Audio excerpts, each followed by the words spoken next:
दक्षिण में लिखी गई राम कथाओं में महर्षि कम्मन की राम कथा है इरावतारम, इराम अवतारम।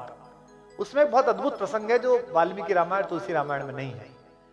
जब राम ने लंका विजय के लिए रामेश्वरम में शिवलिंग की स्थापना की, आपको पता होगी 12 ज्योतिर्लिंगों में है, वही रामेश्वरम जहां हमारी भारतीय वैज्ञानिक चेतना का बड़ा ऋषि एपीजे अब्दुल कलाम कब्र में आराम फरमा रहा है, वही रामेश्वरम।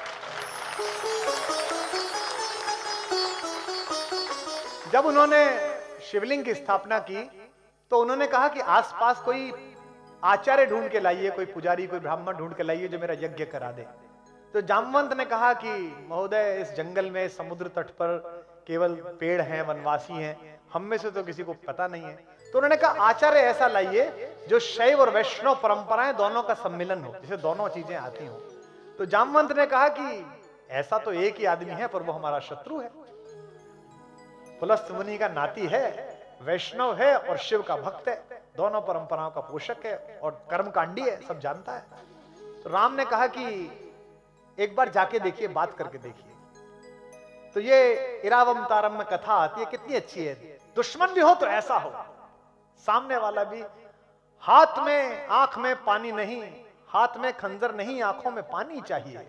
राहत भाई का शेर है, हाथ में खंजर नहीं, आंखों में पानी चाहिए, ऐ खुदा दुश्मन भी हमको खानदानी चाहिए।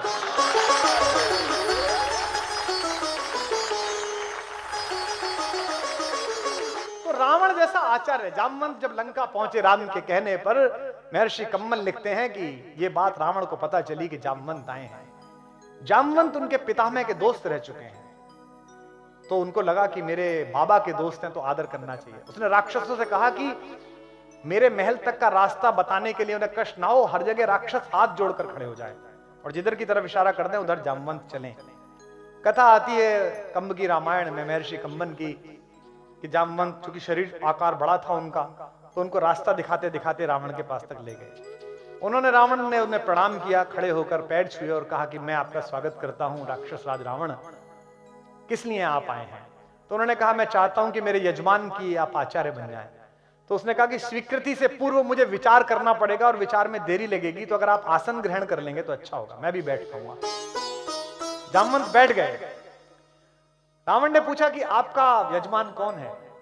तो जामवंत ने कहा कि अयोध्या के राजकुमार महाराज दशरथ के पुत्र श्री राम मेरे यजमान हैं और वे एक यज्ञ करना चाहते हैं, भगवान शंकर के विग्रह को स्थापित करके शिवलिंग को पूजा करना चाहते हैं अपने एक बड़े काम के लिए। तो रावण ने पूछा क्या ये बड़ा काम लंका विजय तो नहीं है? जामवंत ने कहा आचार्य आप ठीक समझ रहे हैं, ये लंका विजय का यज्ञ है, तो क्या आप आचार्य पद स्वीकार करेंगे? रावण भी प्रतिभाशाली था, उसे पता था कि कौन व्यक्ति आया है मुझे आचार्य बनाने के लिए, इतना बड़ा अवसर मिल रहा है। उसने कहा कि मैं उनके विषय में ज्यादा नहीं जानता, लेकिन वे दूतों के प्रतिपालक हैं, वे अपने दूत को बहुत अच्छी तरह रखते हैं और ऐसे मर्यादावादी यजमान का आचार्य बनना मुझे स्वीकार है, जाकर उनसे कह दीजिए कि मैं आऊंगा। यह है रावण, जिसके घर में मां सीता सुरक्षित नहीं, शील के साथ सुरक्षित नहीं। यह है रावण। उस समय का शत्रु भी कैसा है राम का। तो जामवंत ने पूछा कि क्या व्यवस्था करनी पड़ेगी, क्या क्या सामान मंगाने पड़ेंगे? तो आचार्य रावण ने कहा कि चूंकि हमारा यजमान वनवासी है और अपने घर से बाहर है, इसलिए शास्त्र की परंपरा है कि अगर यजमान का घर ना हो, बाहर कहीं पूजा करानी पड़े, तो सारी चीजों की तैयारी आचार्य को स्वयं करनी होती है। तो आप कह दीजिए अपने यजमान से कि वो केवल नहा धोकर स्नान करके व्रत के साथ तत्पर रहे, मैं सब चीजें कर दूंगा। अब उसने अपने लोगों को बुलाया और कहा कि भाई पूजा कराने के लिए जाना है, ये सब सामान तैयार करो। इसके बाद रावण एक रथ लेकर मां सीता के पास गया और सीता से उसने कहा कि समुद्र पार तुम्हारे पति और मेरे यजमान राम ने लंका विजय के लिए एक यज्ञ आयोजित किया है और मुझे उस यज्ञ के आचार्य के रूप में बुलाया है। अब चूंकि जंगल में रहने वाले किसी भी यजमान की सारी व्यवस्था करना आचार्य का काम होता है, इसलिए उसकी अर्धांगिनी की व्यवस्था करना यह भी मेरे जिम्मे है।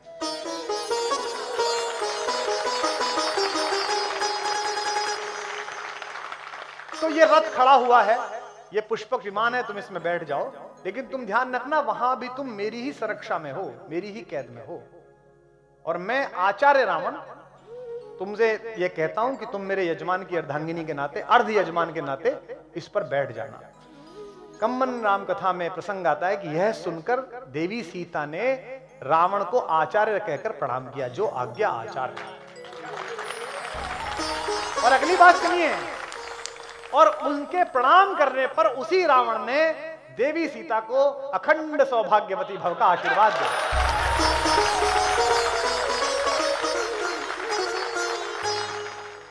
तो जब रावण पहुंचा राम के पास आचार्य बनकर, आचार्य रावण जब पहुंचे तो दोनों भाइयों ने उठकर आचार्य को प्रणाम किया और कहा कि आचार्य, मैं आपका यजमान राम आपको प्रणाम करता हूं। मैं लंका विजय के लिए एक यज्ञ कर रहा हूं। मैं चाहता हूं कि यहाँ के शिव का विग्रह स्थापित हो, ताकि देवादिदेव महादेव मुझे आशीर्वाद दें कि मैं लंका पे विजय प्राप्त कर सकूं। ये लंकेश से कह रहे हैं रावण, लेकिन आचार्य रावण से कह रहे हैं। आचार्य ने कहा कि मैं आपके यज्ञ को पूरी तरह संपादित करूंगा और ईश्वर और महादेव चाहेंगे तो आपको उस यज्ञ का फल प्राप्त होगा। ये रावण ने कहा।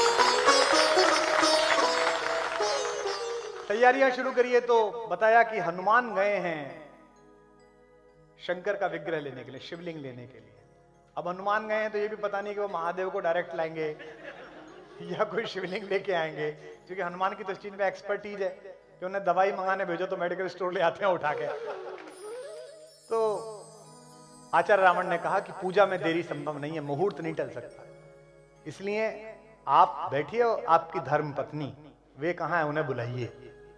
तो राम ने कहा कि आचार्य, मेरी धर्म पत्नी तो उपस्थित नहीं है यहाँ पर, तो ऐसी कोई शास्त्रीय विधि हो जिसमें उनकी अनुपस्थिति में यह यज्ञ हो जाए।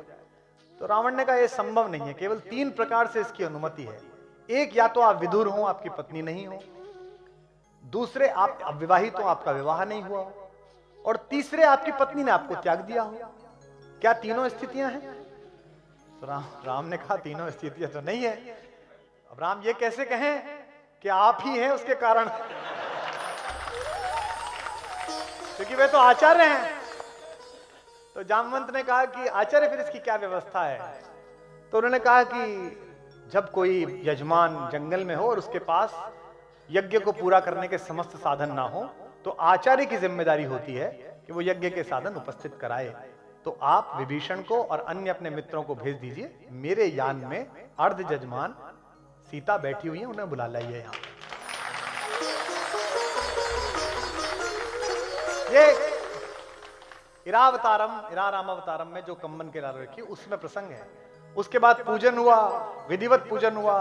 मां सीता ने अपने हाथ से ही वो शिवलिंग स्थापित किया, जो आज भी वहां लंकेश्वर का शिवलिंग वहां पर मौजूद है, जिसके बारे में कहते हैं कि जब रामेश्वरम में कहते हैं कि जब हनुमान अपना शिवलिंग उठा लाए एक, और हनुमान ने कहा इसे हटाओ मैं लगाऊंगा, तो राम ने कहा कि जो लगाए लगने दो।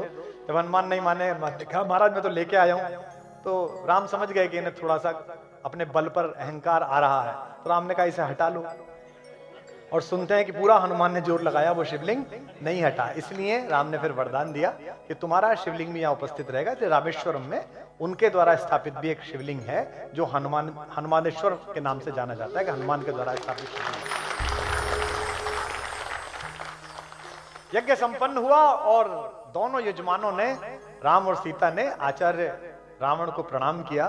तो राम ने पूछा कि आचार्य आपकी दक्षिणा? तो आचार्य ने कहा कि आप वनवासी हैं, मैं जानता हूं कि आपके पास कोई दक्षिणा नहीं है और आप मुझे दक्षिणा नहीं दे सकते, और स्वर्णमयी लंका के राजा आचार्य को आप क्या दक्षिणा देंगे, इसलिए मेरी दक्षिणा आप पर रही। राम संकोच में पड़ गए। राम ने कहा कि दक्षिणा रही तो आप बता दीजिए ताकि मैं विधिवत तैयारी रखूं, कभी मैं देने योग्य बन पाऊं आपको। तो क्या रावण ने दक्षिणा मांगी? राम ने कहा आचार्य होने के नाते मैं आपसे दक्षिणा मांगता हूं कि जब मेरा अंतिम समय आए तो यजमान मेरे सामने उपस्थित रहे, मैं आपसे दक्षिणा मांगता हूं।